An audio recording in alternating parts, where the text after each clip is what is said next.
The Goatman Part 2 is one of the most highly anticipated comic book movie sequels thanks to the success of the first movie by Matt Reeves. With so many directions the creatives can take and the continued progression and world building of this universe, I need it injected straight into my veins. The anticipation is killing me. There are so many questions running through people's minds. Who will be the main villain? How many new side characters are going to be introduced? Will we ever see Dick Grayson? What other spin-offs will be in the works? We gotta wait until 2027 to get answers to most of these questions. But I want it now!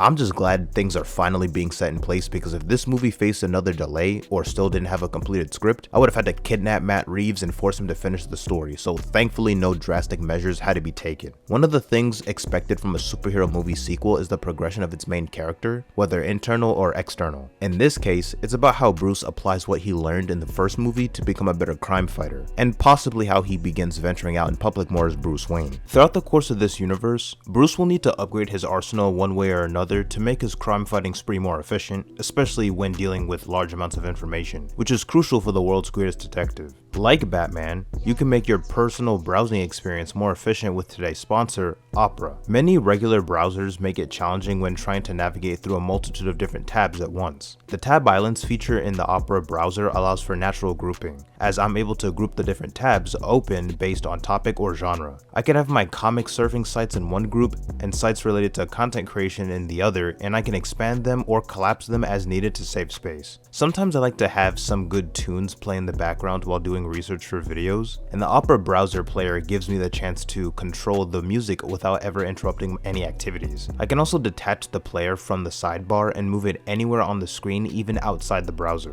Opera allows users to customize the look of their browser by altering the theme with animated backgrounds and UI colors. The theme gallery comes with many cool customizable options. For example, my favorite one is Cyber City. The split screen feature is an insane kludgeon in making the experience more productive. You just have to drag one tab down and there you go. Some of these omnibus prices can be a little crazy, so it's cool whenever I can compare and contrast prices to make sure I'm getting the best deal possible. No need to constantly switch between windows. You can check out Opera for yourself by clicking the link in the description or by checking the top pinned comment below. Thanks to Opera for sponsoring today's video. According to Colin Farrell, The Batman Part 2 takes place only a few weeks after the events of The Penguin, which would mean it should be set around winter since the start of The Penguin occurs a week after The Batman. Matt Reeves confirmed that the story plays out over the weeks that lead towards the end of the year. Not quite Christmas or New Year's, but it's close. If we can somehow get a snow-covered Gotham for the sequel, Matt Reeves, my life is yours. We haven't had that throughout an entire live-action movie since Batman Returns. In The Dark Knight Rises, it only started snowing after the first half of the movie. I wouldn't have wanted a few-year time skip like it's a shonen anime arc, but I would have preferred at least a handful of months to go by to see substantial progression in Batman's arsenal and possibly any upgrades to his suit. But there's still an opportunity to showcase changes in how Bruce operates while protecting Gotham, and there can still be upgrades to his Batsuit, it just won't be anything crazy.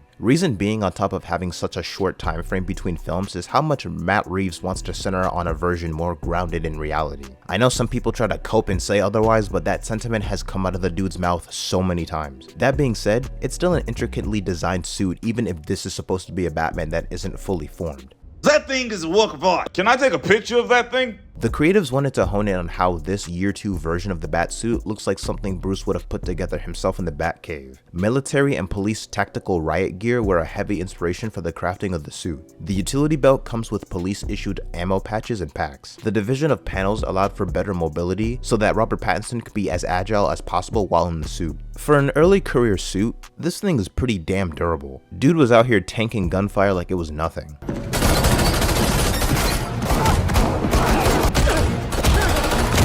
I don't know if he'll make an appearance in part 2 or if he'll even show up at all in this universe, but a character like Lucius Fox coming into the fold at some point could help in expanding and upgrading Batman's armory. There's no Lucius Fox yet. He doesn't have people helping him to build these projects. So the idea was everything had to have a kind of hand-hewn quality. He's not at the stage yet where he lets anyone help him. The list of weapons and gadgets Bruce has crafted that's shown throughout the Batman include a taser. You can spot the hooks on the gauntlets for his grapple gun that has a spring-loaded mechanism attached to his gauntlets, a shot of adrenaline for emergency situations for either himself or someone else. I remember some people thought it was Venom when the movie first came out due to its green color, but it's just adrenaline. Recording contact lenses can be used to review crime scene evidence and observe general environments. He also has a UV flashlight, sets of explosives, smoke detonators for any encounters, and a flare. As for any upgrades I'd like to see that fall within the realm of what Bruce would actually be capable of incorporating, given the short time frame between the Batman and Part 2, I think projectile batarangs would be a good place to start. For some reason he only has the knife version embedded in his chest.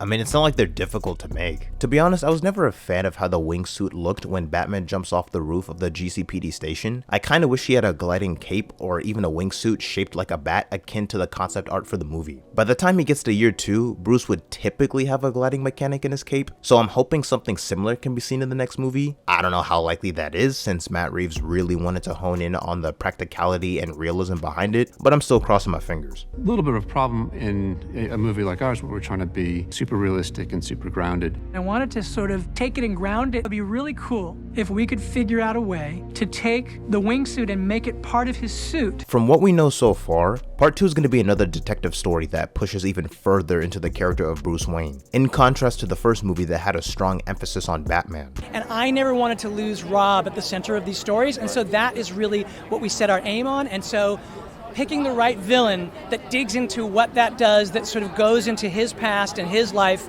that was what drove that sort of discussion, and I won't tell you where we ended up, but we're super excited about it. And I will say, it's never really been done in a movie before, so we're excited. Yeah. Since the villain will help drive the story deeper into Bruce's past, many have speculated that Hush could be the primary antagonist due to his childhood relationship with Bruce in the source material. Thomas Elliot and Bruce Wayne were childhood friends, and Tommy's father was an abusive alcoholic. He orchestrated a plan as a child to have both of his parents die in a car crash by severing a brake line in their vehicle. Thomas Wayne failed to save Tommy's father, but he was able to save his mother's life. This angered Tommy as he wanted his family fortune all to himself, having to wait years for his mother to die from cancer. Bruce lost both of his parents, and Tommy deemed him lucky to be an orphan with all the money and fortune that was given to him so quickly, which in turn made him resentful toward Bruce. He hated Bruce even more after discovering his identity as Batman and realizing that Bruce had spent decades traveling the world, perfecting his craft, and gaining knowledge for his heroic efforts, while Thomas Elliot was left to care for his sick mother. I don't think they'll go this exact route if Hush ends up being the main villain, but his resentment towards Bruce might be a result of what happened to Edward Elliot, who could have been his father in this iteration. Edward Elliot was an investigative journalist who discovered dark secrets surrounding Martha Wayne's history with her maiden family, the Arkhams, uncovering how her mother murdered her father and shot herself, followed by the Arkhams using their money and influence to conceal the whole ordeal, as well as covering up how Martha would be in and out of institutions over the years. Many people have the misconception that Thomas Wayne was outright evil in this adaptation, but that really isn't accurate. Thomas Wayne wanted Edward Elliot to keep quiet about what he knew about Martha's history as a means of protecting her and Bruce. When he wouldn't accept the hush money, Thomas went to Carmine Falcone for the sole purpose of just scaring Edward. He didn't want the reporter to be killed. Once he found out he was killed, Thomas intended on ratting out Carmine to the authorities.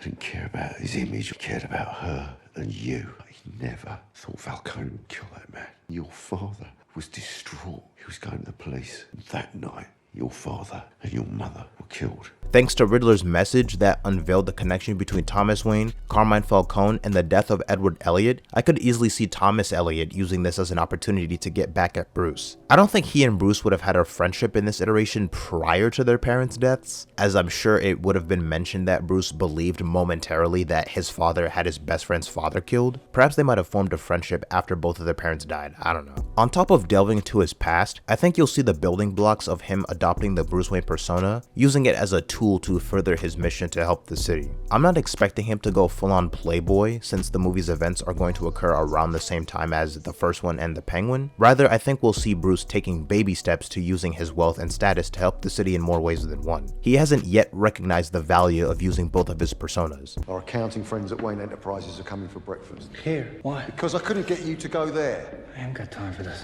You really could be doing more for this city, but as far as I can tell, you're not doing anything. I want to change that. At this point in his career, there's a level of discomfort whenever he has to go out as Bruce Wayne, specifically with the memorial scene and him being reminded that the world knows the story of his family, preferring to be somewhat invincible rather than vulnerable. With the amount of time and care that's gone into the narrative of this upcoming entry, the Batman Part 2 has the potential to be an all-timer that surpasses the first film, or at least it better be as good as the first one, considering it'll be 5.5 years between movies. Hopefully in future installments we can witness Bruce upgrading his arsenal to be more emblematic of a Batman closer to his prime if this saga is centered on him growing out of his formative years. With both Man of Tomorrow and The Batman Part 2 slated for 2027, it might be a banger year for DC Studios.